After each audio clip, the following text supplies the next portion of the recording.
देखिए अब समझेंगे हिटलर के बारे में। जब हिटलर का देखिए उस समय क्या हुआ, जर्मन संसद में चुनाव हुआ तो बार बार चुनाव हो रहा था, लेकिन हिटलर हार जा रहा था। 1929 में चुनाव हुआ तो उसको 2.6% ही वोट मिला, हिटलर को, हार गया। 1932 में 37% वोट मिला, फिर भी हार गया। लेकिन जीता कौन? तो उस समय जो था समाजवादी दल के नेता थे जर्मनी में, जियो लीटी। कौन थे? जियो लीटी। उसने जीत दर्ज की थी। और वहाँ हिटलर में उस समय राष्ट्रपति थे हिडेनबर्ग। तो अब जो जीतता तो उसको शपथ लेने के लिए आना था किसके पास? हिडेनबर्ग के पास। लेकिन ये हिटलर इतना दहशत फैलाया, इतना डराया जियोलिटी को कि डर से वो हिडेनबर्ग के पास शपथ ग्रहण करने नहीं गए। तो नहीं गए तो अंत में क्या किया हिडेनबर्ग ने? हिटलर को ही तत्काल के लिए हेड बना दिया गया। हिटलर को ही हेड बना दिया गया था। और हिटलर का एक मंत्री था, प्रचार मंत्री, जोसेफ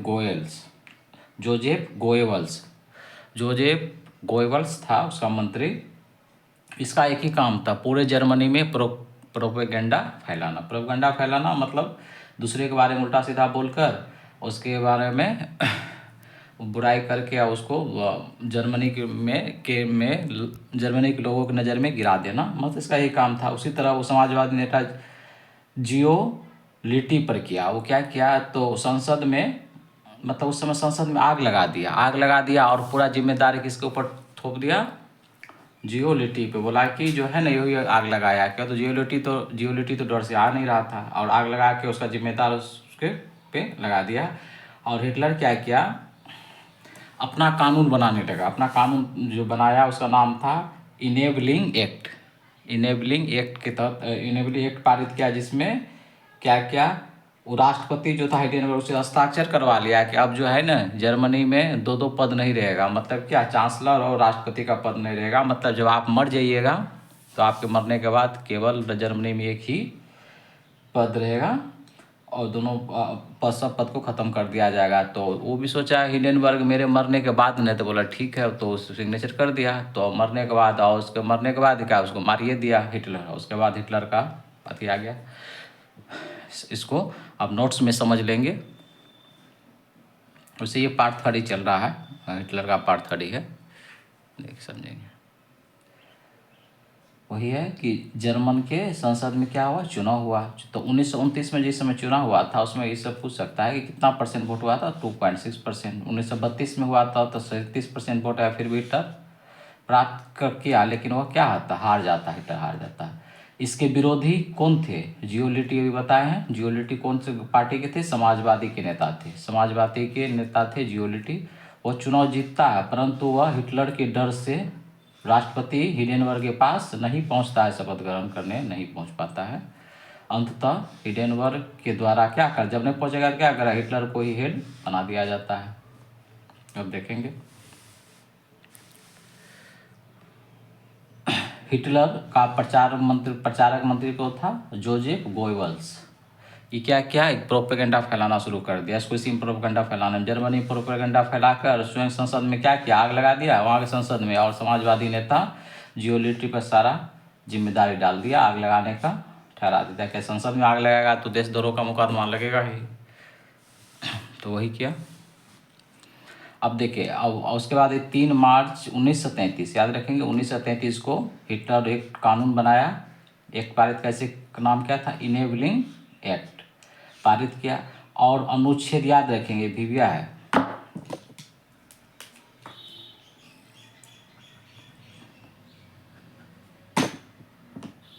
विविया याद रखेंगे। अनुच्छेद 48 के तहत अपने विरोधियों को सजा देना शुरू कर दिया। मतलब पूछ सकता है कि किस अनुच्छेद के तहत अपने विरोधियों को मारना शुरू कर दिया ये हिटलर? तो अनुच्छेद 48 के तहत। वह राष्ट्रपति से भी हस्ताक्षर करा लेता है हिडेनबर्ग से। राष्ट्रपति कौन थे? हिडेनबर्ग। कि आपके मरने के बाद राष्ट्रपति और चांसलर पद एक हो जाएगा। मतलब राष्ट्रपति सबका आपको जरूरी नहीं है, मतलब जो है सो हम ही, हिटलर ही है।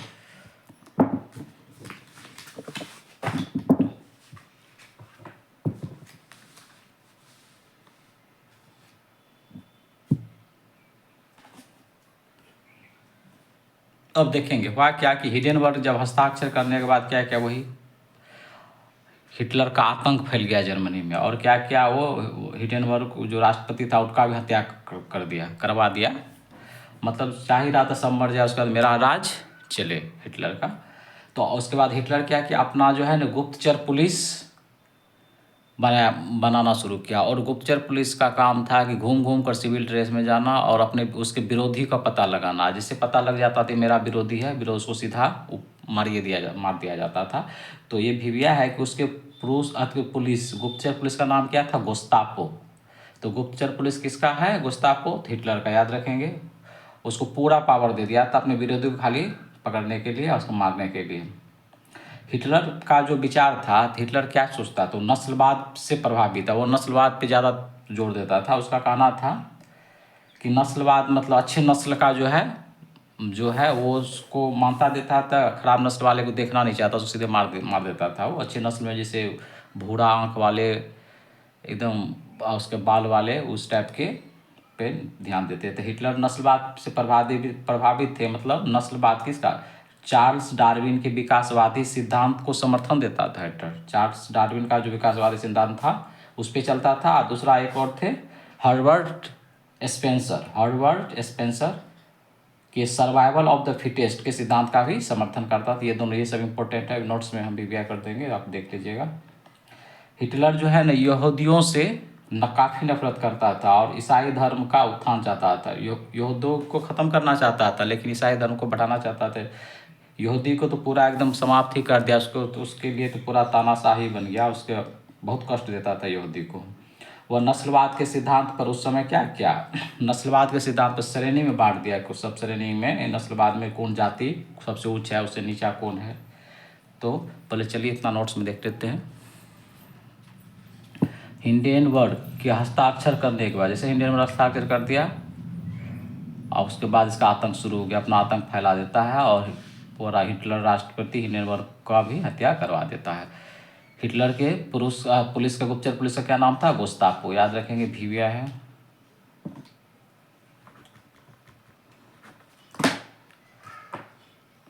और अपने विरोधियों को पकड़ने के लिए पूरा पावर दे देता है। मतलब घूम घूम के पकड़ता है वो लोग, चाय की दुकान पे, कहीं दुकान पे, कहीं पर पता कर लेता है कि कौन क्या बोल रहा, बस उसके बाद उसका फिर मारिए देता था। अब हिटलर के विचार क्या थे बता दिए हैं, ये भिविया है, ये दो ठो तो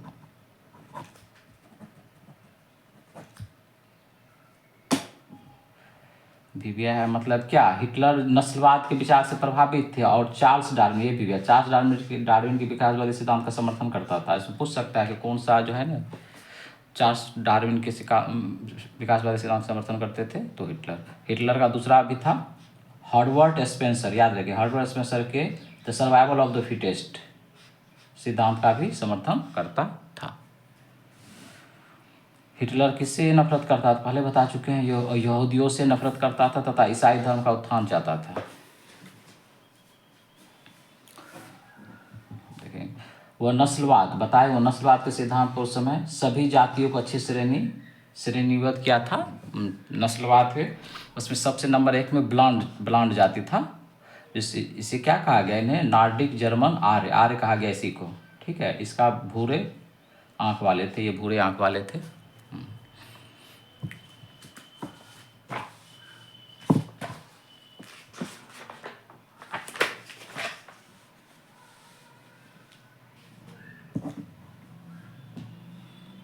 तो ब्लांड वो जाति हो गया। फिर दूसरा क्या था, सिंती, रोमा, रूसी, और जो सबसे खराब में विकलांग, में ये सब जाति में वो श्रेणी किए थे हिटलर।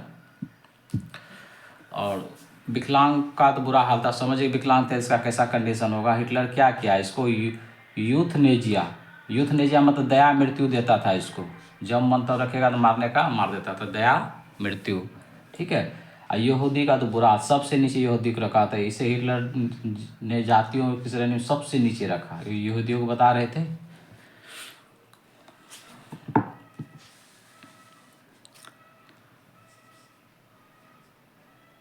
देखिए अब समझेंगे। घेटो क्या था, घेटो क्या था कि पूछ सकता है कि घेटो क्या था, ये भिविया है, भिविया लिख देते हैं। मतलब जो सबसे नीची जाति था, जैसे यहूदी थे या कोई जो जिससे सबसे घृणा करते थे, उसको अलग जगह पे रखता था, जो उसी को क्या कहा जाता था, घेटो। मतलब किसी खास जाति को लोगों से अलग रखना ही क्या कहा जाएगा, घेटो कहा जाता था। और हिटलर जो है ना, यहूदियों को उस जाति से अलग रखना शुरू कर दिया था, उस श्रेणी की जाति से दूर रखता था, उसमें विवाह करने पर भी रोक लगा दिया। तो उस जाति में यहूदी जो विवाह भी नहीं करेगा। तो ये तो भीविया है। घेटो को दड़वा भी बोल सकते हैं, दड़वा। तो किसी खास जाति के लोगों को अलग रखने, अलग स्थान पर रहना ही घेटो कहलाता था। हिटलर यहूदियों को ऊंची जाति के लोगों से दूर रखा, यहूदियों उस श्रेणी की जाति के लोगों से विवाह करने पर भी रोक लगा दिया। मतलब इसको विवाह शादी पर भी रोक लगा दिया था यहूदियों को तो पूरा एकदम समाप्त ही कर दिया ही। जिस समय जब ये युद्ध हारा था, सेकेंड वर्ल्ड वार, उसके बाद जब रूस सब गया तो देखा यहूदी का हाल तो कुछ, तब चुन के इसको मारना शुरू किया, हिटलर वगैरह सबको। हिटलर का जितना आदमी था तो उसी में लोग खुद आत्महत्या करने लगे। तब यहूदी का हाल देख के किसी को दिखाने गया था। उसी समय यहूदियों जो है वहाँ से हिटलर के आतंक से भाग के यहूदी चले गए थे कहाँ, फिलिस्तीन के छोटा सा टापू पे, और जो अभी इजराइल के नाम से प्रसिद्ध है। वहीं से जर्मनी से ही जान बचा के सब हिटलर के अथी से भागे थे ना, तो जो अभी आज के इजराइल के नाम से प्रसिद्ध है। अब देखें हिटलर के विचार।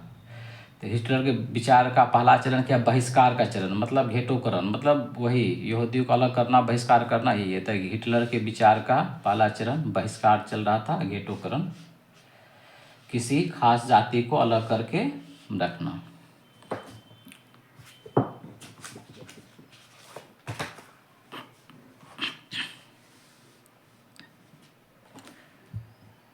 अब देखेंगे यहाँ से यहूदियों का बुरा दिन शुरू हो गया। अब क्या किया हिटलर, यहूदियों का जो पूजा स्थल होता है, प्रार्थना, उसको सिनेगाग कहा जाता है, सिनेगाग, याद रखेंगे, भीविया है।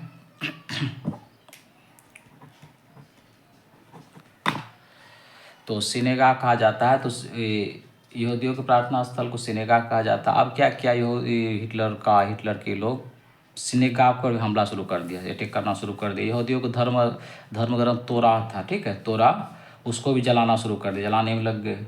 यहूदियों पर अत्याचार इतना बढ़ गया कि इन लोगों को देश छोड़ने के लिए मजबूर किया जा रहा था, मतलब देश छोड़ के जाने के लिए। और भूखमरी की वजह से खुद भी मरने लगे, खाने पीने को कुछ दे नहीं रहा था। और पार्क वगैरह में जितना कुर्सी था उस पर लिख दिया था यहूदी यहाँ पर नहीं बैठेंगे, यहूदियों को सीधा मना किया था। कुर्सी पर साफ शब्दों में लिखा था कि पार्क के सभी बेंच केवल आर्यों के लिए सुरक्षित है, यहूदी लोग यहाँ पर नहीं बैठेंगे। पहले चरण में ये था।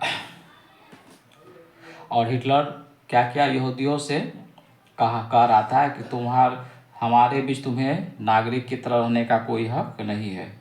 यहूदियों के लिए हिटलर द्वारा बनाया गया नियम, सो आगे बताएंगे, पहले नोट्स में इतना देख लेते हैं। 1938 आते आते सिनेगॉग जो बताए थे यहूदियों का पूजा स्थल है, सो याद रहे, भीविया है। यहूदियों के पूजा स्थल को क्या बोलते हैं, सिनेगॉग पर भी अटैक शुरू कर दिया। यहूदियों के प्रार्थना स्थल है सिनेगॉग। यहूदियों के धर्म ग्रंथ, जिस तरह हम लोग का है रामायण वगैरह सब है, इसी तरह इसका धर्म ग्रंथ क्या है, तोरा को भी, जैसे हम लोग रामायण बोल रहे, गीता है, तो उसको भी लोग जलाने लग गए। अब देखिए यहूदियों पर अत्याचार इतना बढ़ गया कि लोग देश छोड़ने को सोचने लगे, भूखमरी की वजह से यहूदी मरने लगे थे। पार्क में भी लगाए गए कुर्सी पर यहूदियों को बैठने से मना कर दिया गया था। कुर्सी बता चुके हैं, कुर्सी पर साफ शब्दों में लिखा रहा था कि पार्क में सिर्फ केवल आर्यों के लिए है, ये पार्क सिर्फ केवल आर्यों के लिए है। पहले चरण के बहिष्कार में क्या सब हुआ था, पहले बता चुके, वही है कि हिटलर क्या यहूदियों से कह रहा था कि तुमको हमारे बीच रहने का कोई हक नहीं है, यहूदियों के लिए हिटलर द्वारा बनाया गया नियम। अब यहाँ नियम बना दिया है केवल यहूदियों के लिए, हिटलर, समझेंगे। नियम का नाम था न्यूरेमबर्ग नागरिकता अधिकार। न्यूरेमबर्ग नागरिकता अधिकार कब आया था, सितंबर 1935 से, न्यूरेमबर्ग नागरिकता अधिकार 1935। इसमें देखो, इसमें क्या कहा रहा था, पहला नियम, जर्मन एवं उससे संबंधित रक्त वाले, जो जर्मनी में है या जो उससे संबंधित रक्त वाले ही जर्मन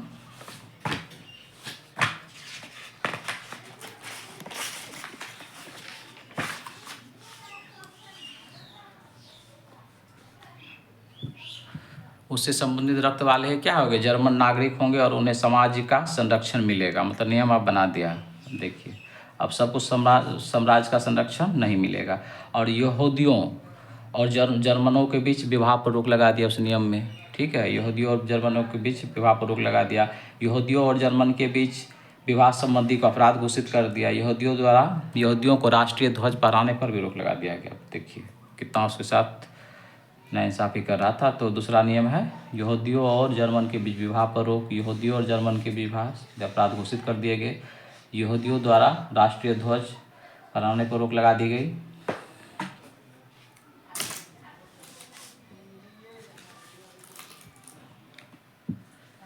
अन्य कानून भी बनाए, तो उसमें भी देख लीजिएगा। तो अन्य कानून में क्या था, यहूदियों व्यवसाय का बहिष्कार, उसको व्यवसाय भी नहीं कर सकता था। तो तब तो उसको जीना मुश्किल था। ये सरकारी सेवाओं से निकाला जाना, सरकारी सर्विस भी नहीं कर सकता था। यहूदियों की संपत्ति जब्ती और बिक्री, उसकी संपत्ति को जब्ती करने लगा।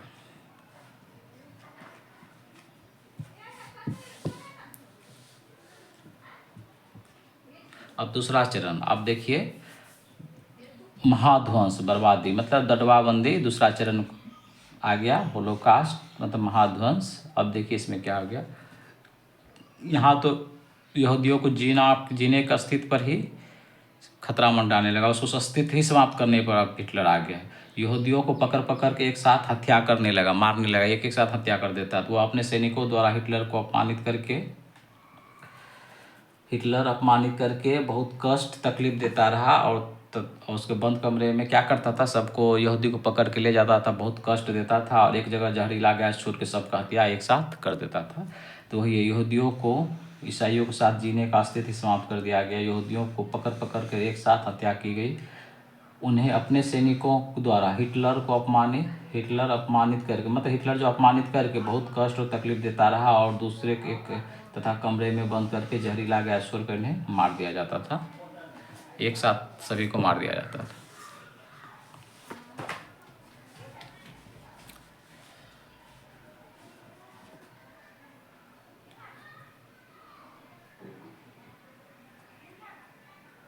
अब देखेंगे यहाँ पर,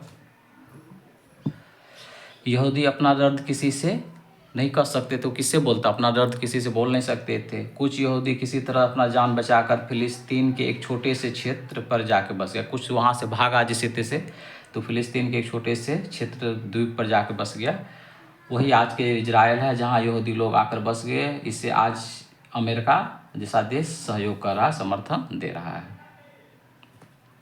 तो वही समझ लेंगे, यहूदी अपना दर्द किसी को नहीं कह सकते थे। कुछ यहूदी जान बचाकर कहाँ भागे, फिलिस्तीन के एक छोटे से द्वीप पर बस गए। वही आज के क्षेत्र में क्या है, इजराइल है। यही यहूदी लोग आकर बस गए और इन्हें अमेरिका जैसे इसका समर्थन मिलता था। तो हेलो फ्रेंड, आज इसको यहीं तक रहने देते हैं। तो वीडियो लंबा हो जाएगा तो आपको भी देखने में थोड़ा परेशानी होगी। नेक्स्ट वीडियो जल्द ही आएगा। Thank you.